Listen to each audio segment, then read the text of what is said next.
Once upon a time, in a far-off kingdom that had seen better days, lived a bunch of folks weighed down by something they couldn't shake. A curse. They called it the flesh, but not like the kind you grill at the weekend market. No, this was the kind that made you want to do everything wrong, even when you knew it was wrong, like eating an entire cake in one sitting and then blaming it on stress. The people of this kingdom were struggling, to say the least.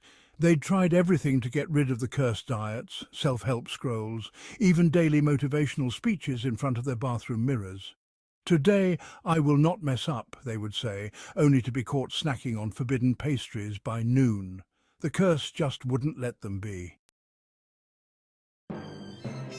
But little did they know, there was a great king, the ruler of all the land, who hadn't forgotten them. You know what? Enough is enough. Let's fix this.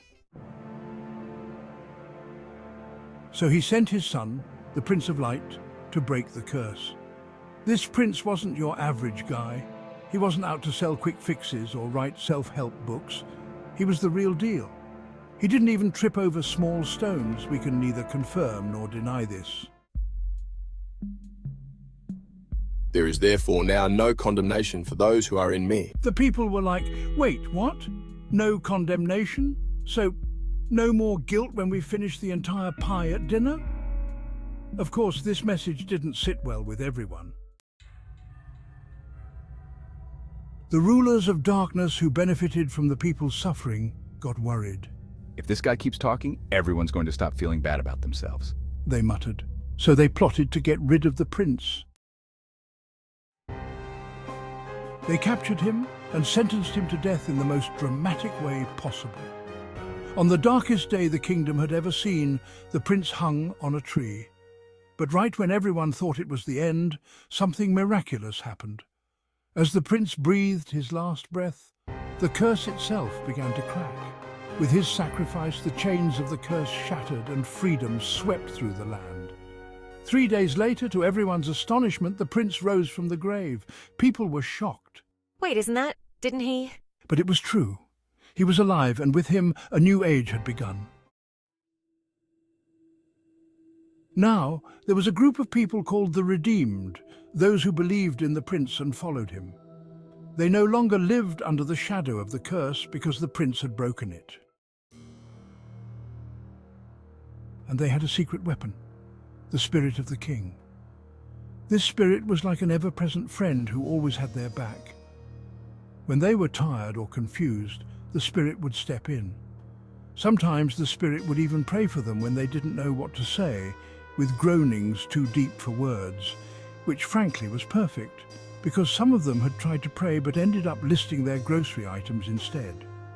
These redeemed folks were adopted by the king himself, which meant they weren't just citizens anymore, they were children of the king, royal heirs.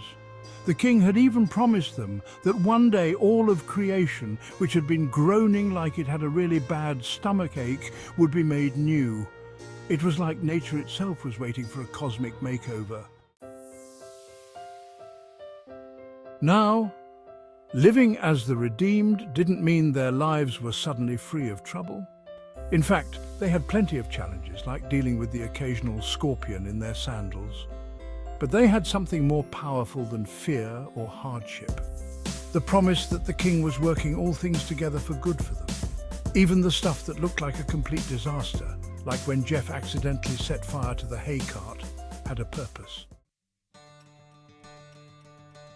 One day, as the redeemed gathered in the village square, an elder named Paul stood up to encourage them.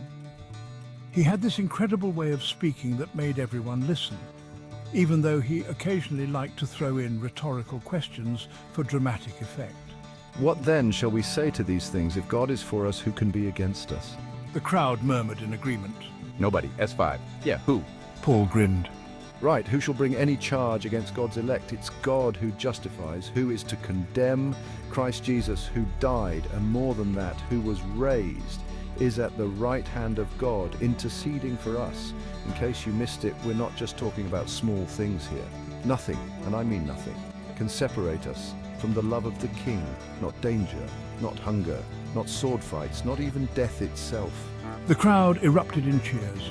Paul had a way of making them feel invincible, like they could face anything, even the pesky rulers of darkness, without fear. The redeemed walked away that day with renewed hope, a spring in their step, and the confidence that they were loved beyond measure.